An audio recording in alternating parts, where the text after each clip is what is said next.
Hi, I'm Simon Wyatt and thanks for joining me on this week's episode of Kiwi Cop Stories, where Terry shares a fascinating yet tragic tale of an unlikely witness to a homicide investigation. I was a young detective.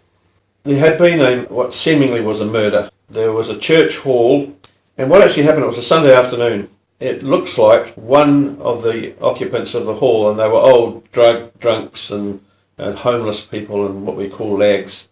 And obviously a fight had occurred between two of them. This is what it appeared. And so one, it looked like stabbed another one, and this one had died. When we did a scene examination, most of the old lags that occupied that hall were no longer there. So we virtually had no witnesses. All we really had was a dead body, and that was it. The next day, we planned our inquiries. What were we going to do? And someone said, well, we'd have to try and round up some of these lags, and we'll see if any of them saw anything or can help us in our inquiries. So anyway, that's exactly what we did. And so everyone hopped into their cars and they shot off in different places. And one of the places they went to was a church in Mount Eden Road. And that is where they used to supply tea and biscuits for some of these old lags. So I was a bit late on the scene, as it turns out, and everybody got an old lag. And I was desperately looking for an old lag. I couldn't find one.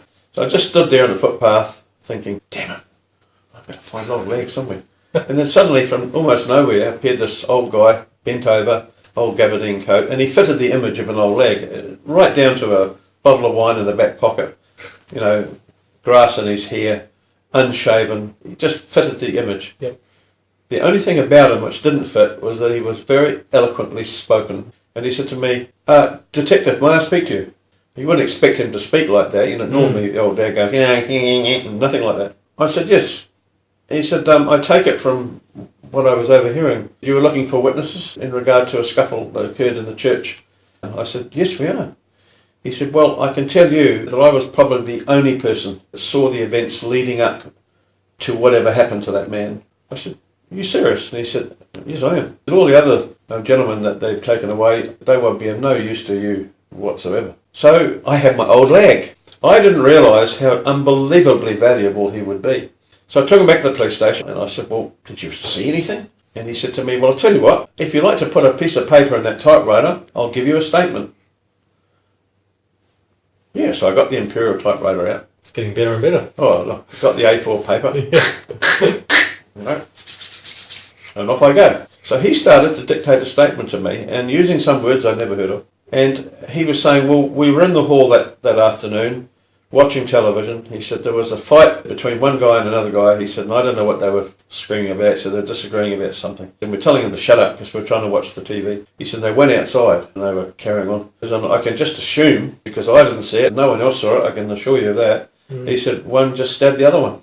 Could you describe him? We said, oh, yes, indeed, I can. Put him at about 5'8.5", angular features, fairly pointed nose, flappy ears. Put him at about 32, 33, tallish. And he carried on and carried on.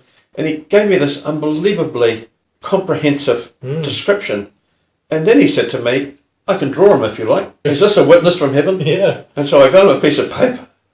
And without a word of a lie, he's still dictating the statement to me. And, I'm a two-finger typist. Tick, tick, tick, stop. Tick, stop. Tick, tick, tick. I'm getting this statement down. While I'm sort of saying stop, he's sketching the drawing. And it was almost as good as an identikit. And his white shirt. And there was a picture of drum tobacco, loose drum, in his top pocket. He put that in as well. And I'm looking at this and he's still drawing it. And every so often, he's looking in the newspaper, the Herald, and doing the Herald crossword and cryptic crossword as quick as he could put the letters in. Because, I was still fumbling on, rubbing it out, So while I was mucking around doing this, trying to make the statement presentable, he's doing the cryptic crossword and the crossword as fast as he could put the letters in. So drawing, crossword, and dictating. I thought, I can't believe this. Some men can multitask. Well, this guy could. So I couldn't help it. I said, you're the most incredible witness I've ever spoken to. Where do you live? He said, well, I don't live anywhere. He said, I'm just at the moment sleeping in a culvert in the Newton Gully. I said, you haven't got an address? He said, no. I said, who are you? I've never struck anyone like this before or since. He said to me, oh no, he said, I know. He said, you might think I'm a bit odd. And he said, I flew Falcon bombers during the war. So, that gives you an idea of his age at that time. And he said, and then after the war, I designed rockets in Australia. I said, well, what happened? He said, well, I became an alcoholic and I lost my job, I lost my family, and I lost everything that I owned. I came to New Zealand. That's my life. So everything he had was destroyed except his extraordinary mind. So anyway, got my statement, got my drawing, kept the Herald papers because I was dying to find out whether he made it, and I went to see Mr. Shanks, who's since deceased. And at that particular time, they were really scraping to find out who this, because they didn't have a clue. I walk into his office, "Give me, sir," I said, "just a statement from one old lag." I said, "and there's a drawing." And he goes, "Oh, where'd you get this from?" He was absolutely dumbfounded. He couldn't believe it. He said, "That's incredible." I said, "Yeah, it is pretty incredible, isn't it? If I pat my own self on the head." It was the next day, or it could be the day after, I'm not really sure now, it's so back in time. We were walking around the city looking at places where old lags frequented to try and find out if anybody resembled this description. And we went to a place in Williamson Avenue. We walked into a room that had 4 beds. And on one of the beds was a gentleman sitting there. And you look at him and you look at the picture, it was identical. And he still had the drum tobacco in his top pocket. And I walked over to him and he looked at me and he says, "I wondered how long it would take you before you got me." Unbelievable. And the story he told was that they had a fight and this guy had punched him, and so he pulled out a knife and stabbed him in self-defence.